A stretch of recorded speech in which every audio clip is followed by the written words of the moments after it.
Olá, meus amigos. Meu nome é André Luiz.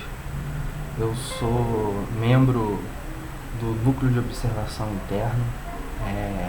Estou postando esse vídeo aqui no YouTube, no nosso canal, para dizer como é que vão ser as diretrizes em relação às publicações que a gente almeja fazer dentro dessa linhagem, dentro do canal. Enfim, o Núcleo de Observação Interna, NOI, ele não é uma instituição, ele não é nada físico, né? Ele não tem um local físico, ele não tem números de membros, enfim, ele é um conceito, né? Ele é uma ideia. A principal, a gente pode falar lema, principal ideia, né? O principal lema que a gente tem no nosso grupo é a seguinte: toda ideia deve ser compartilhada. Como? Eu vou ler um pedacinho aqui da etimologia de ideia, que é a seguinte coisa. A palavra ideia tem a sua origem no grego ideia, protótipo, ideal, literalmente aparência, forma, de idein, que por sua vez significa ver. O vocábulo é utilizado em duas acepções, como sinônimo de concepção, conceito, ou em um sentido mais amplo, como uma expressão que indica a existência de intencionalidade. Para Platão, ideia que temos de alguma coisa deriva do princípio geral, do mundo inteligível, que constitui a ideia universal.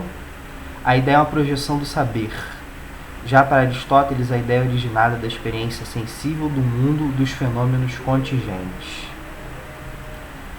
A partir disso, a partir da etimologia, porque as palavras têm muito significado, muito poder e carregam um arquétipo no sentido de realização, quando a gente usa ela para expressar algo inconsciente ou conscientemente. Então, em cima disso, o conceito, né, a filosofia, o saber, que é o conceito de filosofia, sabedoria, do NOI, é estudar várias vertentes iniciáticas, filosóficas e até mesmo religiosas que vêm do religare, né? Você se religar com o Criador. Então essa filosofia no nosso dia a dia é aplicada na seguinte forma: como diz Hermes, o Trismegisto, né? No Caibalion, fala que tudo que está em cima é igual ao que está embaixo. Então, viver a ideia significa mergulhar no sentido de trazê-la para o seu dia a dia, vivenciá-la com sinceridade, com honestidade, não para com quem está à sua volta, mas para consigo mesmo, né? A realização desses tratados internos que a gente faz. Eu me propus a emagrecer 10 quilos. E quando você consegue realizar através da vontade, da atividade, e no final das contas você transforma vida e energia em vida consciência, através do amor, sabedoria, porque você vai estar botando todo esse potencial interno e realizando externamente, de certa forma, influenciando no seu meio, influenciando nas pessoas que te rodeiam, na sua família, no seu trabalho, enfim. Você vai estar transformando, né? Você vai estar de fato vivendo sinceramente o que você se propôs. E no nosso caso, é um grupo que se reúne periodicamente, hoje em dia com a internet, com vários meios de facilidade. A gente pode estar fazendo um vídeo como esse daqui, pode estar fazendo uma videoconferência com todo mundo, enfim, mas sempre passando as ideias dentro das tônicas de cada um que se acha justo viver. Hoje em dia a gente pode compartilhar conhecimentos como Ayurveda, astrologia, teosofia, psicanálise, o estudo do subconsciente. Isso é muito importante porque são estruturas que hoje em dia são desconhecidas pelos seres, no sentido desconhecidas não, mas sim esquecidas, porque a gente tem todo o conhecimento das idades aí no mundo para a gente poder se afinizar e poder realizar em cima dele. E a gente pode até chamar isso mesmo de Dharma, né? Cada um tem um Dharma. E em cima disso, a gente vivencia esses conceitos na busca de entender as nossas estruturas internas e botá-las em atividade de modo prático, não só conceitual. Então a gente pode fazer uma pequena analogia com o que está em cima o que está em cima é igual ao que está embaixo, né? Da seguinte forma: a gente tem um próprio Criador que se atira na experiência da sua ideia, que é a própria criação, e se manifesta em forma de matéria. Somos a ideia do Criador experienciando o caminho da descida e a volta da mente universal. Assim como o ditado de Hermes aqui embaixo, precisamos iluminar com a nossa vontade, atividade e transformar todas as propriedades da matéria, que é a ideia cristalizada do Criador.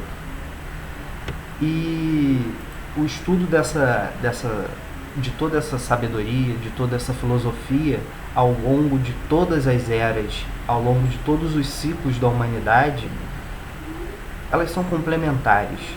Não existe um universo à parte que experiencia uma determinada ideia e outro semelhante que vive uma realidade extremamente separada e diferente.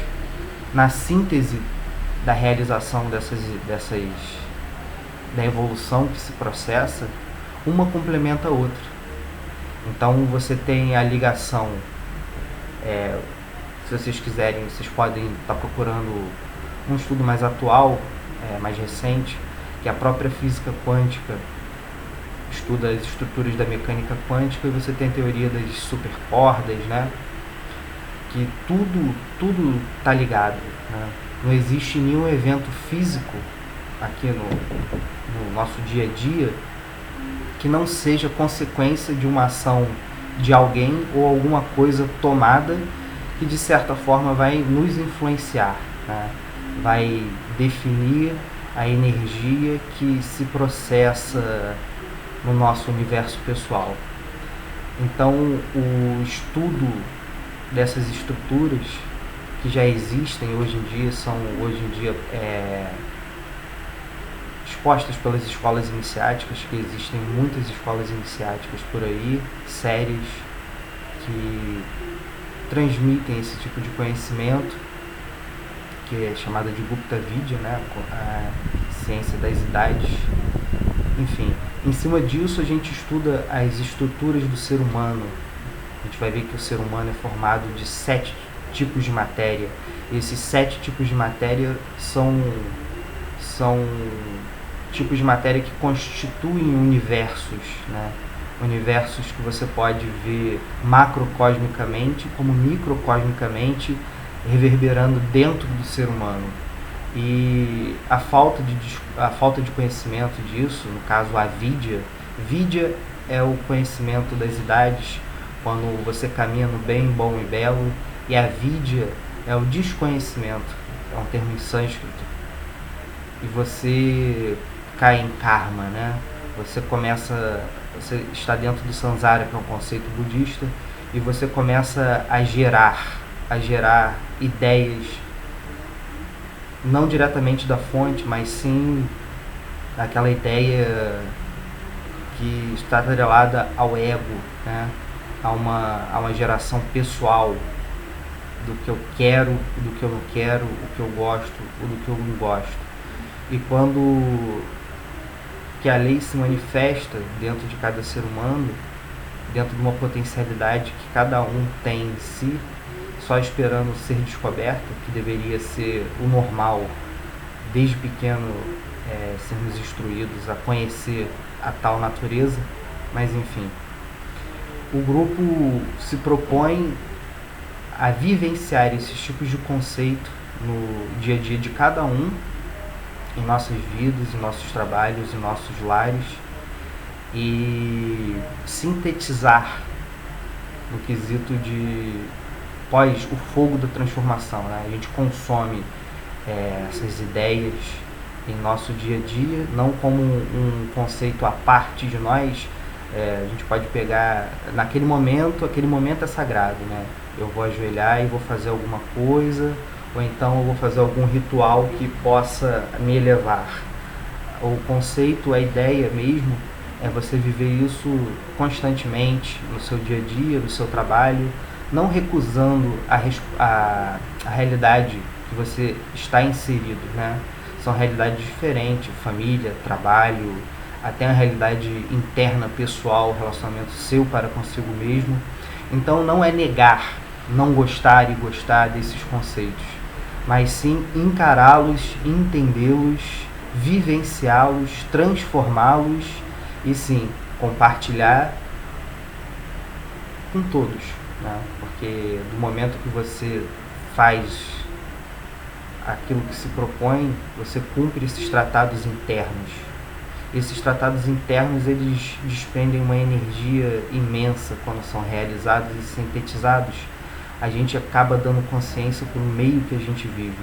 E isso, de certa forma, impacta a todas aquelas pessoas, a todos aqueles tipos de energia no qual estamos lidando 24 horas por dia, dormindo ou acordado, sonhando ou em vigília. Então a proposta do grupo é esse, de estar realizando eventos astrológicos, reiki, filosofia. A gente vai estar disponibilizando encontros para que as pessoas possam expor o que de fato vivenciam e estarmos estudando junto numa época de degenerescência como essa, tentando entender o porquê o mundo se encontra na atual conjuntura, né? E brilhar internamente e conseguir ver o norte espiritual, porque espírito, espírite é ar, né? E ar é matéria, é energia, então tudo é energia. A gente vai conhecer a estrutura desse tipo de energia e assim a gente entra em Dharma, a gente descobre as potencialidades que cada um tem em si e começa a segui-la, caminhando dentro do bem, bom e belo, tornando a vida um laboratório maravilhoso que a cada dia você descobre, aprende através da vigilância dos sentidos, do orai e vigiai. Você se descobre como ser, você vai ver que você não é os seus problemas, que você não é as suas felicidades, que você não é as suas decepções. Você é o observador. E o papel do observador é entender e transmutar esse tipo de estrutura. É para isso que a gente está aqui. Muito obrigado.